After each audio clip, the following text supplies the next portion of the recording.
ఇది ఎందుకు రాశానంటే, ఏ నాయకుడు స్పాన్సర్షిప్ ఇచ్చి నీకు 5-10 లక్షలు ఇస్తా బిడ్డ అంటే రాయలే. పెన్ను పేపర్ పట్టుకొని నువ్వు పాటలు రాస్తావు కనుక ఈ పాట రాయి నీకు పదవులు ఇస్తా అంటే రాయలే.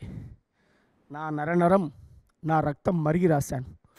మల్లన్న సాగర్ ముంపు గ్రామాల్లోకి వెళ్ళి రేవంత్ అన్న నాయకత్వంలో అక్కడ దీక్షలు చేస్తున్నప్పుడు ఆ గ్రామాలకు వెళ్ళినప్పుడు అక్కడ ప్రజలు అనుకున్న మాటను రాశాను. ఎవరు పాలైంది బిడ్డ ఈ తెలంగాణ, మా ఊరే పోతుంది, ఎవడేళ్తున్నాడు కొడుక, మేము నాగమైపోయినాం అని అక్కడ ప్రజలన్న మాటను నేను పాటగా రాశాను.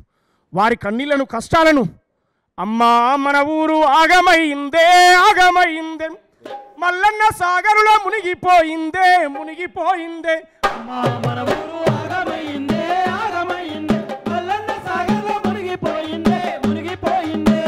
కున్న ఇల్లు పెట్టుకున్న గోడ నీడనిచ్చిన బాట నడిచి, ఆ నీడనిచ్చిన చెట్టు నడిచి వచ్చిన బాట, నీడనిచ్చిన చెట్టు నడిచి వచ్చిన బాట, నీడనిచ్చిన చెట్టు నడిచి వచ్చిన బాట. కండ్లల్లో ఊరంతా కదలాడుతుందే కదలాడుతుందే, గుండెల్లో బాధంతా దిగమింగుకుందే దిగమింగుకుందే. అమ్మా మన ఊరు ఆగమైందే ఆగమైందే, మల్లన్న సాగరులో మునిగిపోయిందే మునిగిపోయిందే. అమ్మా మన ఊరు ఆగమైందే ఆగమైందే, మల్లన్న సాగరులో మునిగిపోయిందే మునిగిపోయిందే. ఇట్లా ప్రజలు ఎదుర్కొన్నటువంటి అనేక నిర్బంధ కాలాలు. నీకు ఎక్కడ కరీంనగర్లో నడి రోడ్డు మీద దంపతులను నరికి చంపిన చరిత్ర, నేరేళ్ల దళితులపై ఇసుక లారీలు దుక్కించిన చరిత్ర, ఖమ్మంలో రైతులకు బేడీలేసిన చరిత్ర. ఇట్లా దళితున్నే ఈ రాష్ట్రానికి మొదటి ముఖ్యమంత్రిని చేస్తామని మాట తప్పిన చరిత్ర.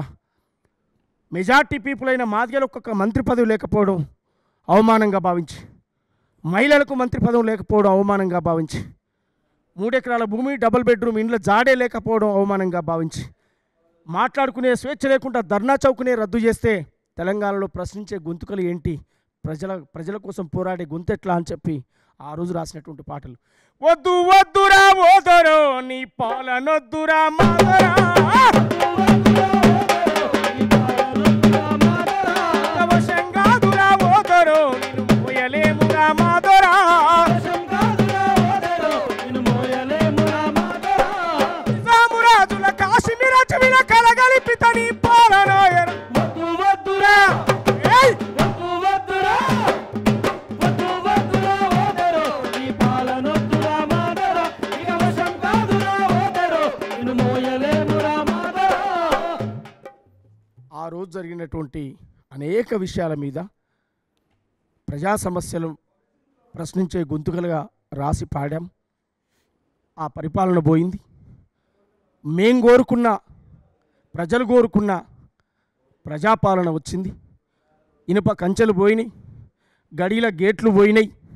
స్వేచ్ఛగా ప్రజలు మాట్లాడుకునేటువంటి ప్రజాపాలన వచ్చిన తర్వాత ఏమొచ్చింది బిడ్డ అని నన్ను అడిగితే, ఒక మనిషి స్వేచ్ఛగా ఊపిరి పీల్చుకునేటువంటి ఒక స్వేచ్ఛ వచ్చిందని చెప్పగలుగుతాను.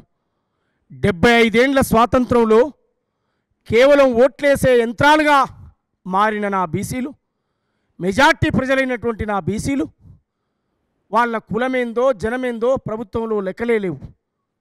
కానీ ఇవాళ మొట్టమొదలుగా తెలంగాణ రాష్ట్రంలో ఇవాళ రేవంత్ అన్న నాయకత్వంలో కులగణన చేసిన చరిత్ర ఇవాళ ప్రజాపాలన. ఇక్కడ క్వశ్చన్ అది, నువ్వు 5 ఏళ్ల పరిపాలన చూసి పాటలు రాసేవాడిని. ఎవరి పాలైంది వచ్చింది కూడా 2018 ఎన్నికల కంటే ముందే. ఇప్పుడు పాడిన ఆ పాటలన్నీ కూడా 2018 కన్నా వచ్చిన ముందే కదా. 5 ఏళ్ళనే కేసీఆర్ ముచ్చటైంది, కేసీఆర్ ప్రభుత్వం ఏంది, కేసీఆర్ పనితీరైంది, పథకాలైంది, మొత్తం ప్రజలు గమనించారు కదా. 2014 అంత ఫ్లోలోనన్నా, అంత ఒక గాడుపులనన్నా 60-65 చిల్లర సీట్లు వస్తాయి. ఇప్పుడు 2018కి వచ్చేటోళ్ళకల్లా 88 సీట్లు వచ్చినాయి. కాంగ్రెస్ వాళ్ళు మొత్తం అలా కలిసిరు. దాదాపుగా నువ్వు ఇప్పుడు కాంగ్రెస్ పార్టీలో ఉండి ఈ పార్టీలో ఒక ఉద్యమాన్ని నడిపించిన డైరెక్ట్గా ఎన్నికల ప్రచారంలో. ఈ కాంగ్రెస్ నాయకుల ప్రచారం ఎంత అవుతుందో ఏ పురుషమన్న పాటలు అంతే నడిచినాయి. సో ఎందుకు ఫెయిల్ అయ్యారు మరి? అప్పుడు ఎందుకు మళ్ళీ కేసీఆర్కి అవకాశం ఉంది? కేసీఆర్ ఏం చేయకపోతే రెట్టింపు సీట్లు ఎట్లా ఇస్తారు ఆయనకి, కేసీఆర్కి? తెలుగు నేల మీద ఎప్పుడైనా ప్రజలు, అది చంద్రబాబు నాయుడు ముఖ్యమంత్రిగా ఉన్న కాలం కావచ్చు, అది రాజశేఖర రెడ్డి ముఖ్యమంత్రిగా ఉన్న కాలం కావచ్చు, ఆ తర్వాత వచ్చిన కేసీఆర్ గారు కావచ్చు, ఈ 3 పరిపాలనలో భాగంగా మనం మార్పులు చూసుకుంటే ప్రజలు ఒకసారి అవకాశం ఇచ్చారు, ఈసారి చేయలేదు నెక్స్ట్ అయినా ఏమైనా ప్రజల కోసం ఆలోచిస్తారేమో అని చెప్పి అదనంగా ఇంకొకసారి అవకాశం ఇచ్చారు.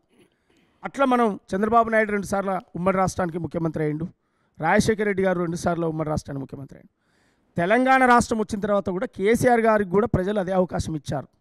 ఓకే, తెలంగాణ ఇప్పుడే వచ్చింది, కొత్తగా అయిండు, కొన్ని చేయలేకపోవచ్చు, చేస్తాడేమో అనేటువంటి ఎదురు చూశారు. వీళ్ళు ఎంతసేపటికి పాతది గూలగొట్టు, కొత్తది కట్టు, దాని మీద కమిషన్ పట్టు, దీని మీద ఫోకస్ పెట్టారు తప్ప సామాన్యమైనటువంటి ప్రజలకు అందుబాటులోకి తీసుకుపోవడంలో అట్టర్ ఫెయిల్యూర్ అయ్యారని మేము చెప్తాం.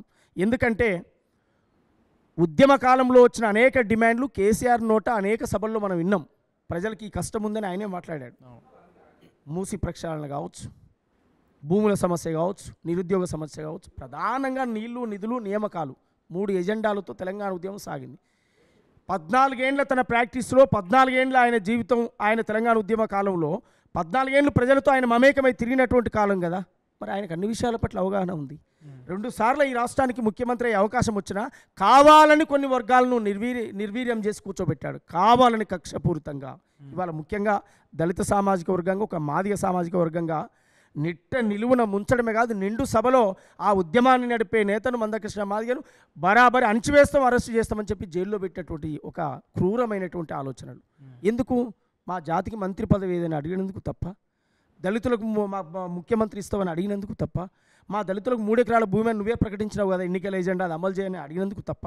అంటే ఇట్లాంటి ఎన్నో జరిగినాయి. రేవంత్ అన్నను ఇంట్లో అరెస్టు చేసి చుట్టుముట్టినటువంటి సందర్భాలని నేనేమంటున్నంటే, ప్రజాస్వామ్యంలో ఏ పాలకుడైనా తమ నినాదం ఒకసారి ప్రజల్లోకి ఇచ్చినప్పుడు అది వెనకనా ముందా అమలు చేయకపోతే తిరుగుబాటు అనేది అనివార్యం. సో మన ఇదే క్వశ్చన్ నేను చాలా జర్నలిస్ట్గా చాలామంది మాజీ మంత్రులు, అంటే ఇప్పుడున్నటువంటి బీఆర్ఎస్ మాజీ మంత్రులను చాలామంది అడిగినప్పుడు వాళ్ళు ఏం చెప్తారంటే, ఒకప్పుడు తెలంగాణలో మీరే పాటల రూపంలో పాడారు, నెరలు వారింది తెలంగాణ అని పాటలు పాడారు. ఇప్పుడు ఆ పరిస్థితి లేదు, నీళ్ళు వచ్చినాయి, మనకు పచ్చని పైర్లు కనబడుతున్నాయి, పొలాలు కనబడుతున్నాయి, కరెంటు లేదు, కరెంటు వచ్చింది అంటున్నారు.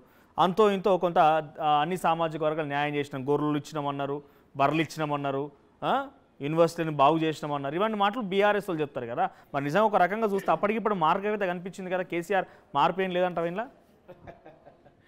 నీళ్ళు ఇచ్చారు, భూములు ఇయ్యలే, దొరల భూములు వాడుతున్నాయి. ఎప్పుడో పల్లెలు వదిలిపెట్టి పట్టణాలకు వచ్చిన దొరలు కేసీఆర్ వచ్చిన తర్వాత ధరణి పేరుతో బ్రహ్మాండంగా ఆ భూములన్నీ మళ్ళీ వాళ్ళ పేర్ల మీదకి ఎక్కినాయి, పాస్బుక్లు వచ్చినాయి. 10 ఏళ్ల కాలం రైతు బంధు కూడా వాళ్ళు అద్భుతంగా దాన్ని పొందినటువంటి పరిస్థితి మనం చూసాం. రాళ్లకు, గుట్టలకు, చెట్లకు, పుట్టలకు కూడా ఇలా డబ్బు వృధా చేసి, అంటే లక్షల కోట్లు అప్పులు చేసి పెట్టుబడిదారులకు, భూస్వాములకు, దొరలకు మేపాడు తప్ప పేద వర్గాలకి గురించి కేసీఆర్ గారు ఆలోచించలేదన్నదే మా డిమాండు. అది ప్రజల్లో కూడా ఆ ఒపీనియన్ ఉంది. ఒక్క కాడ చూపించండి, ఇక్కడ ముగ్గు పోసి ఇక్కడ డబుల్ బెడ్రూమ్ కట్టారని. పోనీ ఆన్నో ఇన్నో 10, 20, 100 కడితే కుక్కలు, పందులు, గాడిదలు బొరీరు తప్ప ఏ మనుషులకు ఆ ఇండ్లు ఇవ్వలే. ఇప్పటివరకు గడ్డి మొలిసింది, పడావు పడిపోయి నిర్వీరామంగా పడిపోయి కూలిపోయే దశలో ఉన్నాయి ఇవాళ. అంటే ఒక క్రూరమైనటువంటి చర్యలు వారి ప్రభుత్వంలో జరిగినాయి కనుకనే ప్రజలు ఆ మార్పు కోరుకున్నారు. అందువల్ల మనం ఇక జరిగిపోయినటువంటి గతాన్ని తోడడం కంటే అసలైన తొలి వెలుగు. ఫాలో వాట్సాప్ @తొలి వెలుగు official.